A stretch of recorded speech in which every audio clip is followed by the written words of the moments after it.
ರಾಜ್ಯದಲ್ಲಿ ಸಿಗರೇಟ್ ತಂಬಾಕು ಬ್ಯಾನ್ ಕಿಚ್ಚು ಶುರುವಾಗಿದೆ.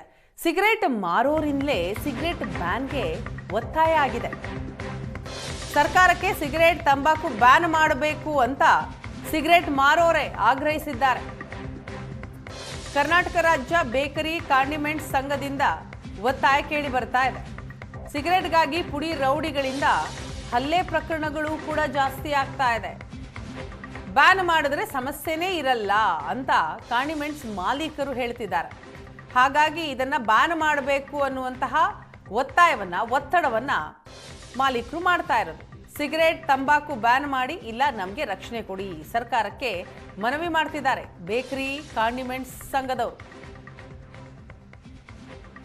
ರಾಜ್ಯದಲ್ಲಿ ಸಿಗರೇಟ್ ಹಾಗೂ ತಂಬಾಕನ್ನು ನಿಷೇಧ ಮಾಡುವಂತೆ ಒಂದು ಆಗ್ರಹ ಕೇಳಿಬರ್ತಿರುವಂಥದ್ದು. ಇದನ್ನು ಮಾಡ್ತಿರೋರು ಬೇರೆ ಯಾರೂ ಅಲ್ಲ, ಕರ್ನಾಟಕ ರಾಜ್ಯ ಬೇಕರಿ ಕಾಂಡಿಮೆಂಟ್ಸ್ ಹಾಗೂ ಸಣ್ಣ ಉದ್ದಿಮೆಗಳೇನಿದ್ದಾರೆ ಆ ಒಂದು ಸಂಘದವರು.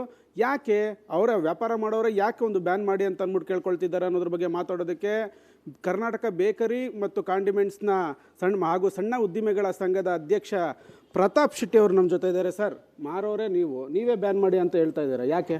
ಇವತ್ತು ಬೆಂಗಳೂರಿನಲ್ಲಿ 60,000 to 70,000 ಬೇಕ್ರಿ ಇದೆ, ಕಮ್ಮಿ ಅಂತ ಹೇಳಿದ್ರು. ಇವತ್ತು ಸರ್ಕಾರಕ್ಕೆ ಏನಾದರೂ ಒಂದು ಭಾಗದ ಆದಾಯ ಬರ್ತಾ ಇದೆ ಅಂದರೆ ನಮ್ಮ ಬೇಕ್ರಿ ಉದ್ಯಮ. ಆ ಉದ್ಯಮಕ್ಕೆ ಹೊಡೆತ ಕೊಡುವಂಥ ಕೆಲಸ ಸರ್ಕಾರದವರೇ ಮಾಡ್ತಾ ಇದ್ದಾರೆ. ಇವತ್ತು ಪೊಲೀಸ್ ಇಲಾಖೆ ಒಂದು ಭಾಗದಲ್ಲಿ ಪೊಲೀಸ್ ಇಲಾಖೆ ಸಿಗರೇಟ್ನ ಕೊಡಿ ಅಂತ ಇದು ಮಾಡುತ್ತೆ, ಇನ್ನೊಂದು ಭಾಗದಲ್ಲಿ ಬೇಕ್ರಿಯವರಿಗೆ ಬಂದುಬಿಟ್ಟು ಸಿಗರೇಟ್ನ ಎತ್ಕೋಗುವಂಥ ಕೆಲಸ ಮಾಡ್ತಾರೆ. ಏನೋ ಶುಕ್ರವಾರ ದಿನ ಅವರು ಶನಿವಾರ ಭಾನುವಾರ ಸಿಗರೇಟ್ ಬರಲ್ಲ ಅಂಥದ್ರಲ್ಲಿ 10,000 to 20,000 ಸಿಗರೇಟ್ನ ಹಾಕ್ಕೊಳ್ತಾರೆ. ಆ ಸಿಗರೇಟ್ ಆ ದಿನವೇ ನೋಡಿಬಿಟ್ಟು ಸಿಗರೇಟ್ನ ಎತ್ಕೊಂಡು ಹೋಗುತ್ತಾರೆ. ಸಾಮಾನ್ಯ ಬೇಕ್ರಿಯವರು ತನ್ನ ಗಂಡ ಹೆಂಡತಿ ಮಕ್ಕಳು ಜೀವನ ಸಾಕ್ಕೊಂಡು ಒಂದು ಸಣ್ಣ ಬೇಕ್ರಿ ಕಾಂಡಿಮೆಂಟ್ಸೋ ಬೀಡಂಗಡಿ ನಡೆಸ್ಕೊ ಇರ್ತಾರೆ. ಅಂಥವ್ರ ಹೊಟ್ಟೆ ಮೇಲೆ ಹೊಡೆಯೋದ್ರಿಂದ ಇವತ್ತು ಅಂಥ ಸಿಗರೇಟೇ ಬೇಡ, ಸಿಗರೇಟು ಮತ್ತು ಯಾವುದು ಪಾನ್ ಪಾರ್ಕ್ ಐಟಮ್ ಏನು ಗುಟ್ಕಾ ಐಟಮ್ಮೇ ಬೇಡ, ಬ್ಯಾನ್ ಮಾಡೋಣ, ಜೀವನದಲ್ಲಿ ಬದುಕುವಂಥದ್ದು ಮಸ್ತಿದೆ ದಾರಿ, ಆ ಉದ್ದೇಶದಿಂದ. ಸರ್, ಅಂದರೆ ಇವಾಗ ಸಿಗರೇಟ್ಗೆ ಅಂದರೆ ಒಂದೊಂದು ಸಿಂಗಲ್ ಮರ ಆಗಿಲ್ಲ, ಪ್ಯಾಕೆ ತೊಗೋಬೇಕು ಅನ್ನೋದು ಒಂದಿಷ್ಟಿದೆ. ಆ ರೂಲ್ಸಿಂದ ನಾವು ತೊಗೊಂಡೋಗ್ತಾ ಇದ್ದೀವಿ, ಬೇಕ್ರಿಯವರು ರೂಲ್ಸ್ ಬ್ರೇಕ್ ಮಾಡ್ತಾರೆ, ಹೀಗಾಗಿ ನಾವು ಪ್ಯಾಕ್ ತೊಗೊಂಡೋಗ್ತಿದ್ದೀವಿ ಅಂತಾರೆ. ಇದು ಸತ್ಯದ ವಿಷಯ, ಕಾನೂನಲ್ಲಿ ಇದೆ, ಲೂಸ್ ಸಿಗರೇಟ್ ಮಾರಂಗಿಲ್ಲ. ಆದರೆ ಹಿಂದೊಮ್ಮೆ ನಾವು ಒಂದು ದೊಡ್ಡ ಕಾರ್ಯಕ್ರಮ ಮಾಡಿದಾಗ ಸರ್ಕಾರದ ಅಡಿಯಲ್ಲಿ ಆರೋಗ್ಯ ಇಲಾಖೆಯ ಮಿನಿಸ್ಟರ್ ಆದಂಥ ಸನ್ಮಾನ್ಯ ದಿನೇಶ್ ಗುಂಡೂರಾವ್ ಕೂಡ ಆ ವೇದಿಕೆಯಲ್ಲಿದ್ದರು.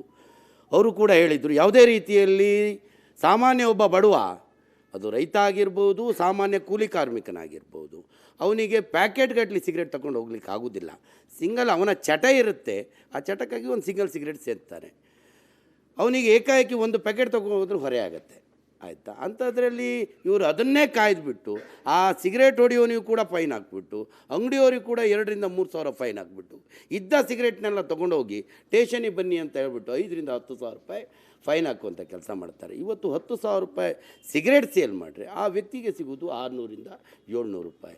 ಅದಕ್ಕಾಗಿ ಈ ಸಿಗರೇಟ್ನೇ ಬ್ಯಾನ್ ಮಾಡಿ ಅಂತ ಅಂಗಡಿಯವರ ಒತ್ತಾಯ. ಇವತ್ತು ಸಿಗರೇಟು ಮತ್ತು ತಂಬಾಕು ಐಟಮ್ನೇ ಬ್ಯಾನ್ ಮಾಡಿ, ಇಲ್ಲ ಅಂದರೆ ಅದಕ್ಕೆ ಸಾಮಾನ್ಯ ಜನರಿಗೆ ಬದುಕೋಕ್ಕೆ ಒಂದು ಅವಕಾಶ ಕೊಡಿ, ಸಡಿಲಿಕೆ ಮಾಡಿ, ಅವಕಾಶ ಮಾಡಿ.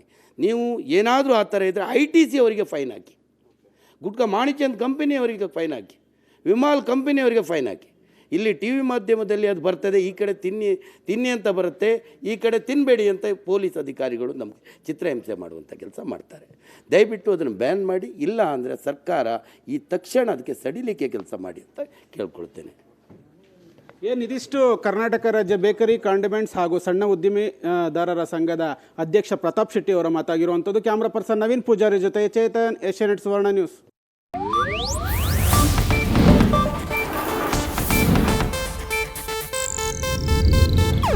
ಇದು ಏಷ್ಯಾನೆಟ್ ನ್ಯೂಸ್ ನೆಟ್ವರ್ಕ್ ಪ್ರಸ್ತುತಿ.